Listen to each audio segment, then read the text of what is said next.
George Michael Friday here on the Rich Eisen Show. Oh, stop. Welcome to hour number 3 of the Rich Eisen Show. That is the Ohio State fight song played for a man as if there's not enough Ohio State on his chest and on his hat. He's got an Ohio State hat on, he's got an Ohio State sweatshirt on, and he's got a great movie, Father Figures, coming out on December 22nd. And then coming up in January, a Starz series called Counterpart, where he plays not one but two people. Well, still, I guess the same person, but at any rate, two different characters. J.K. Simmons plays. Good to see you, sir. How are you? Good to see you. Good. How are you? I would normally say better for seeing you, but I'm looking at you and I got... How are you now? I'm good. Yeah, you could cover it up as much as you want. I got the boxers on, too, the Buckeye boxers. Yeah. Well, what did you think of the Ohio State finish and the fact that they were left out of the quartet, J.K.?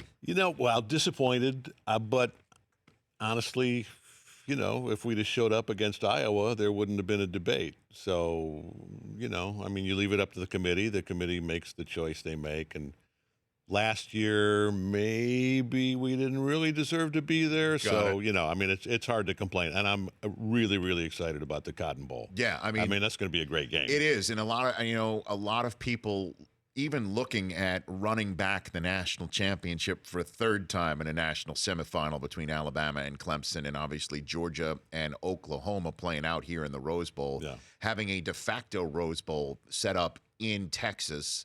A lot of people think that might be the bowl game of the year.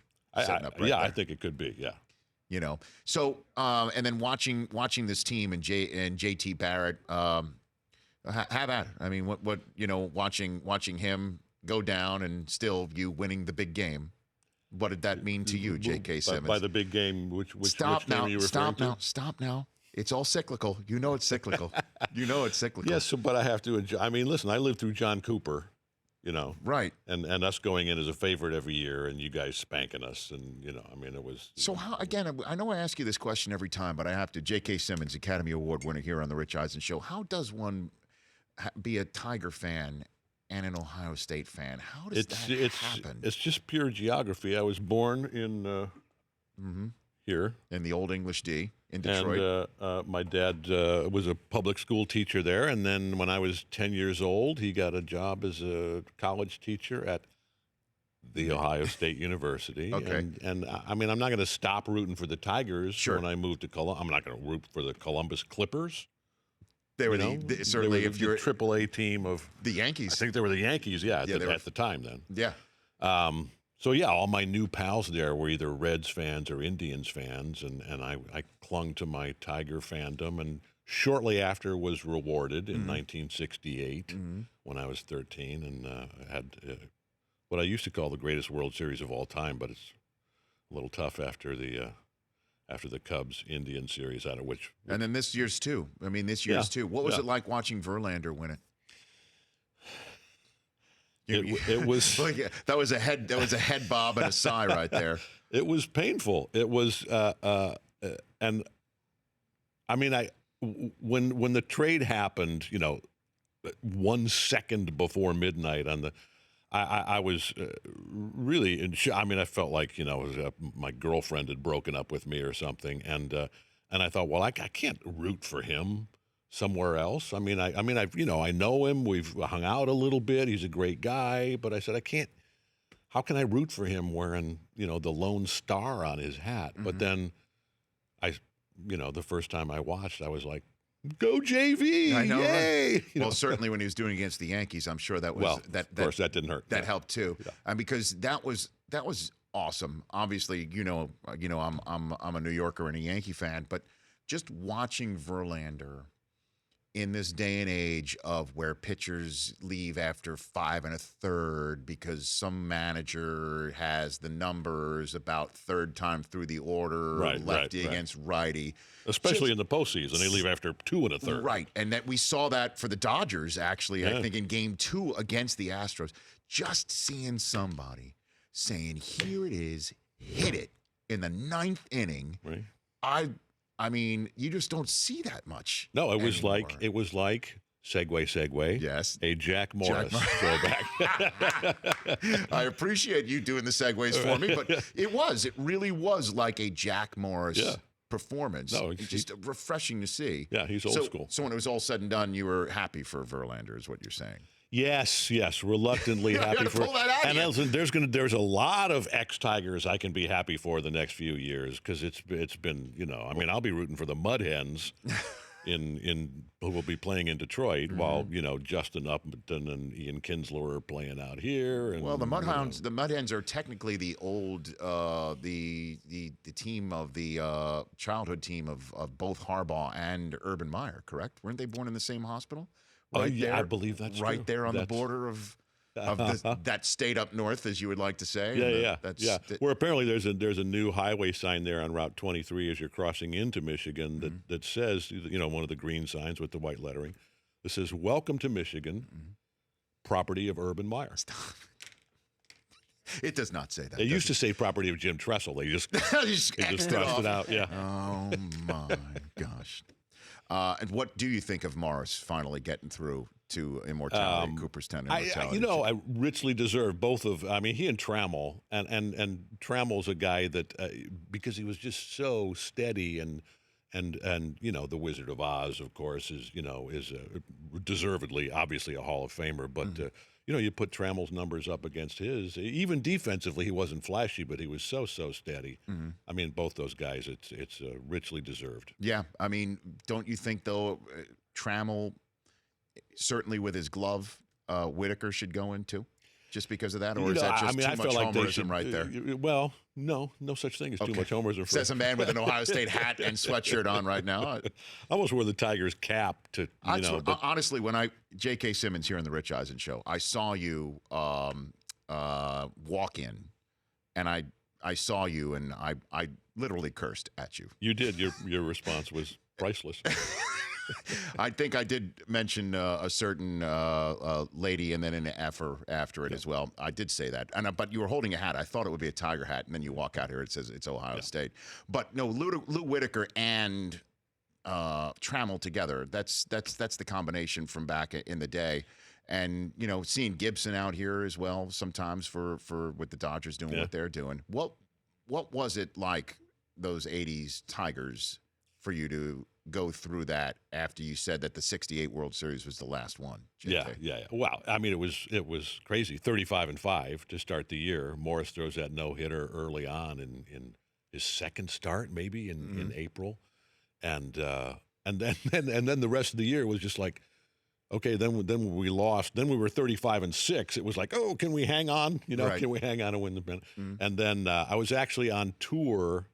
I was living in New York and doing theater, and I was on a national tour of a Broadway musical, and that big hit musical Doonesbury, the musical, after the cartoon, the Gary Trudeau cartoon, and one of my guy that I met in that tour, Greg Edelman, a great Broadway actor singer, was born and raised in the Chicago area and big Cubs fan. And all during those playoffs, the Cubs against the Padres, he and I are thinking, oh, man, it's going to be Cubs-Tigers. Yeah. It's going to be one of the classic World Series of all time. And then then not. Yeah, then it was not. And, so many people think, when you look back on it, that Tony Gwynn was on that Padres team, but he was not. Yeah. It was Garvey. Right. It was Garvey leading that Padres team. Steve Garvey, who a lot of people think should be in Cooperstown as well. But those Padres were no joke going into that series in the old Tiger and Stadium. Then the series itself was a kind of anticlimactic 5-game, cleanup by the Tigers. Yeah. Willie Hernandez and all those guys. Yeah. See? Because I showed up at Michigan the next year in '86, and everyone's talking about how great the Tigers are, and the Yankees were going through that awful Steinbrenner period where they were banishing people to the Columbus Clippers as a threat. Right. Yeah. Bye-bye Balboni. Bye-bye Steve Balboni, for sure. So let's talk about father figures. It is hilarious. And we had Bradshaw here a couple weeks ago. He must have been awesome to be around on the set. I did not get to be around him on the set. Are you serious? No, we didn't work together. I think he shot his whole thing in Miami, and I was shooting in Atlanta.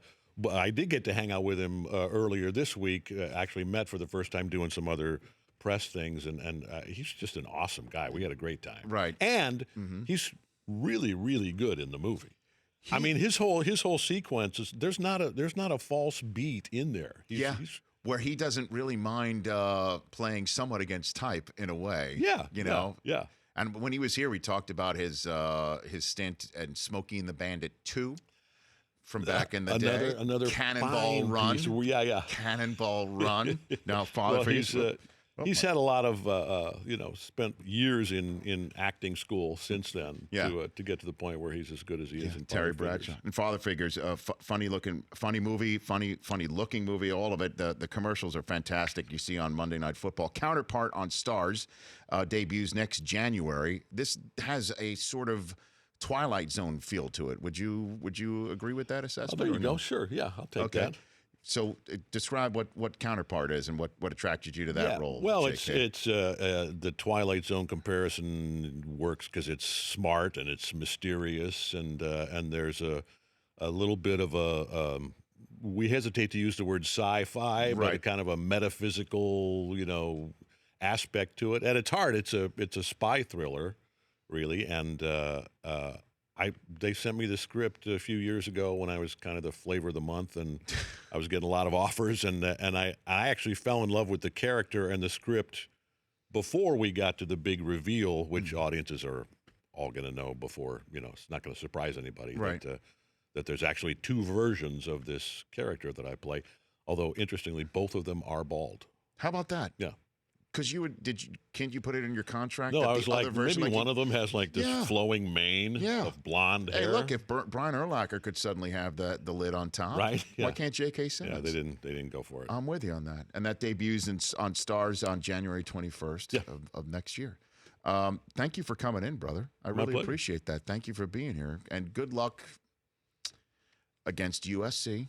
Thank you. And because I'm a Big Ten guy.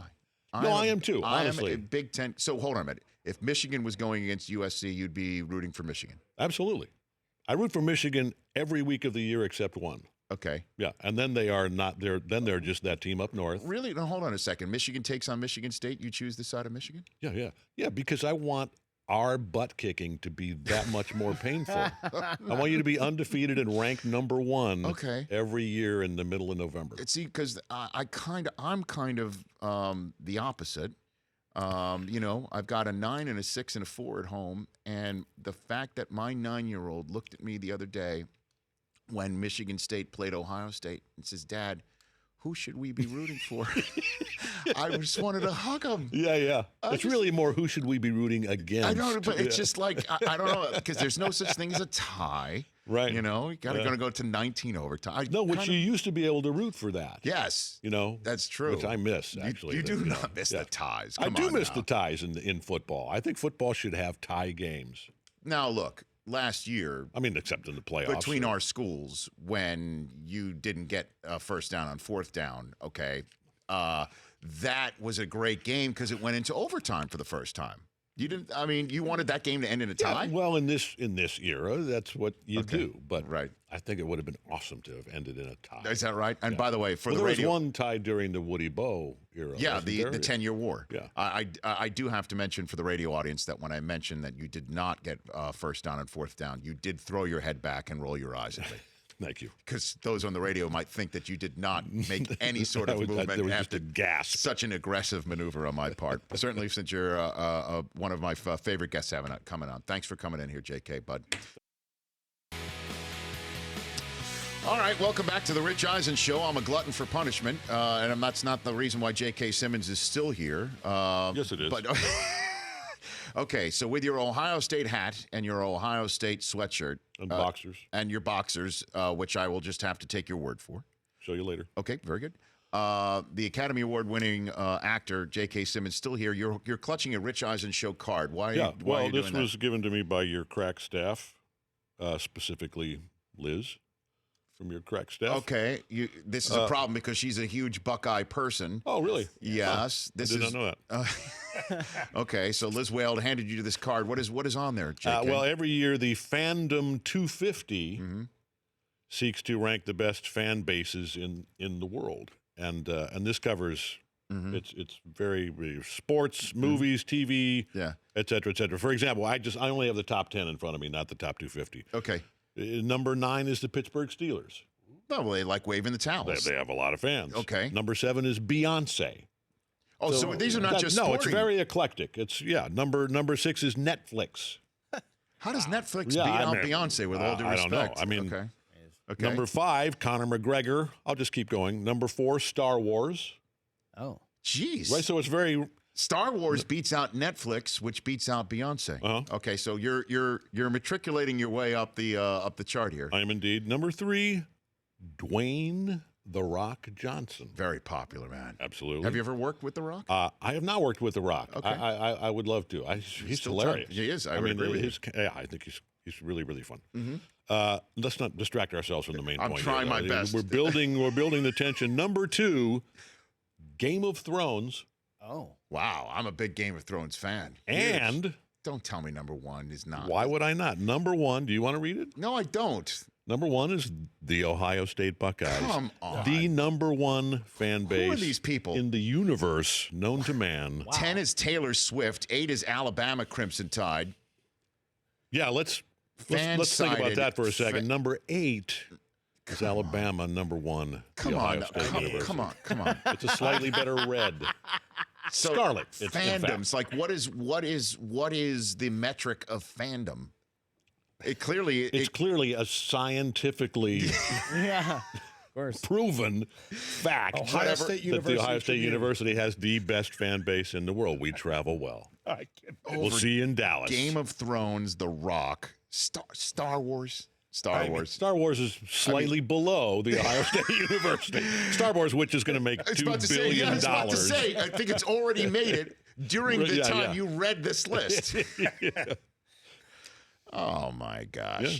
That is just, I'm so glad you stuck around, JK. Oh, me too. No, but, in all seriousness, I think Ohio State should be in a college football playoff that is 8 schools large. Thank you. Where still Michigan, Ohio State would have been for a lot because a third the Ohio State loss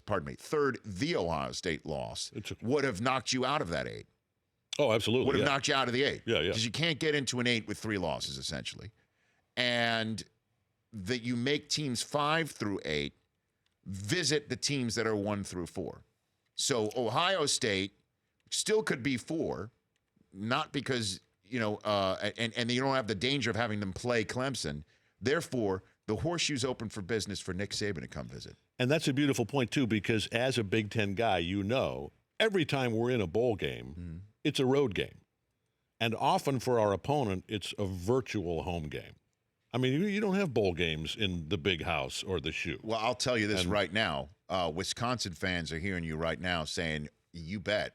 They're playing the Orange Bowl against the Hurricanes. Yeah.